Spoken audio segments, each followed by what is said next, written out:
All right, here we go. Part three of Plymouth Plantation by William Bradford. The starving time.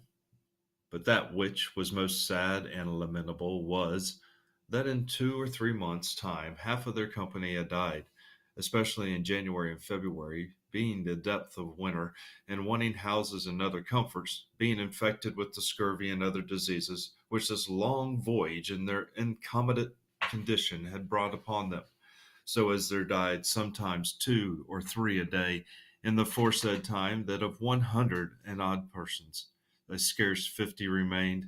And of these, in the time of the most distress, there was but 6 or 7 persons who their great commendations, be it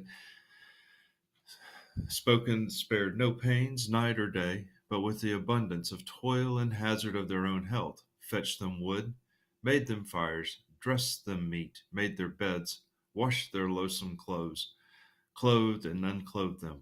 In a word, did all the homely and necessary offices for them which dainty and queasy stomachs cannot endure to hear named, and all this willingly and cheerfully, without any grudging in the least, showing herein their true love unto their friends and brethren, a rare example and worthy to be remembered.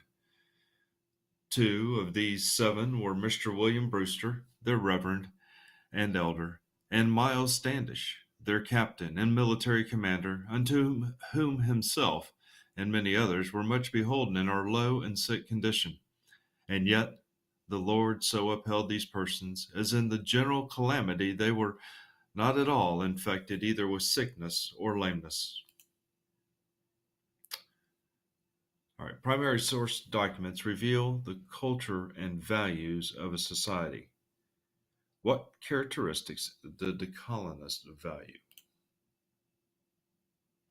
Okay. You will need to cite the text. Take a moment, read the last 2 or 3 pages. Go back if you have to. I will click back. Okay.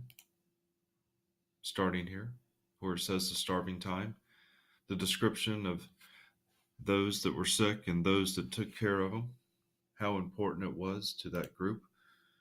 And here it mentions the daily things which were common necessities that we all need. They needed them too.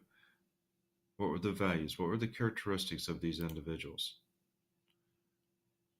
Especially these two. Well, here it is. Okay. They weren't worried about whether or not they were going to get sick. They took care of them, built them fires, brought them wood, brought them meat, cleaned it, changed their beds, washed their clothes, because these people were so sick that they could not do anything. And without any regard to their own health, they went and took care of these individuals, and they did it willingly and cheerfully. There were no grudges held, and here it displayed true love of what their Christian beliefs were.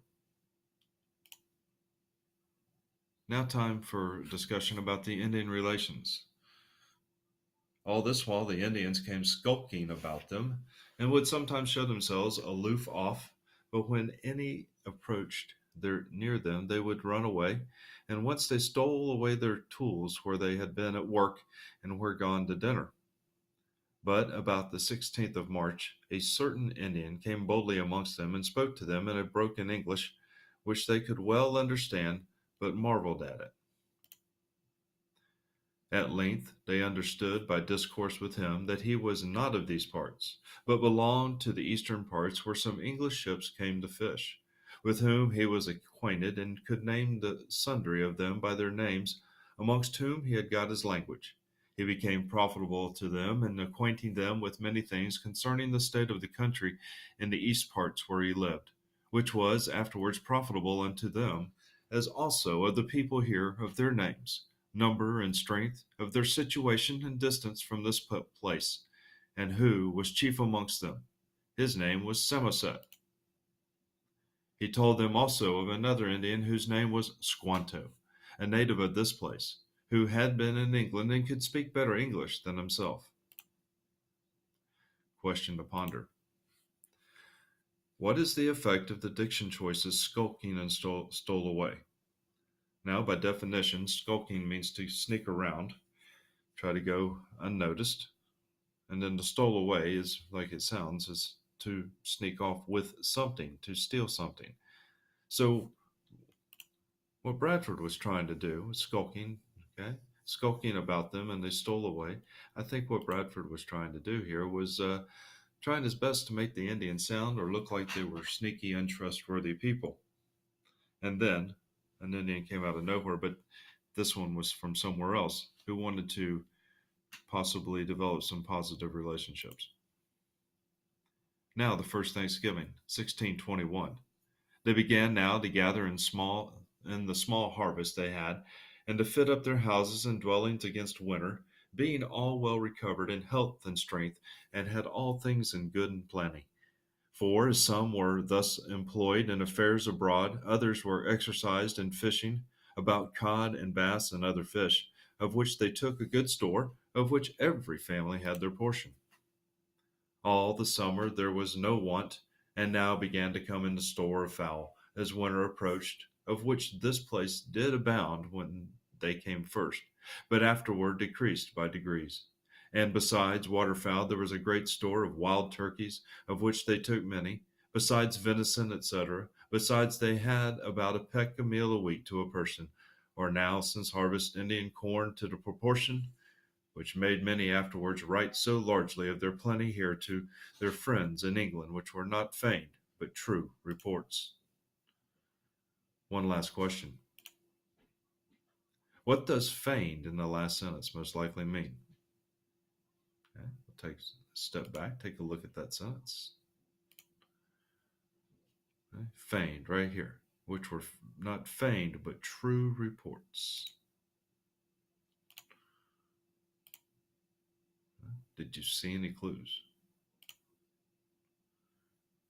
Here it is again. Which made many afterwards write so largely of their plenty here to their friends in England, which were not feigned, but true reports. So, what do you think feigned means? Well, here you go: lies, falsifications, or fabrications. There's a new vocabulary word for you today. And now to the end. Now, go back and review any parts that you are not clear on, and please note two mistakes. The first one was in part one, where not a little joyful, I put not happy, though that was incorrect. It was meant to read not happy, but ecstatic over the fact that they had made it safely to land. And then mistake number two was in part two regarding the biblical allusion between the Apostle Paul and the barbarians he encountered with the savages, encountered by were the savages that were encountered by Bradford and the Pilgrims. And the point that the author was trying to make there, that the situation that Bradford was in was much worse, because the barbarians that Paul had dealt with were actually helpful to Paul. They did their best to take care of him. But these savages that Bradford and the Pilgrims met likely wanted to take their lives rather than help them with their lives. So appreciate you watching. Check back in the future. We'll have more to come.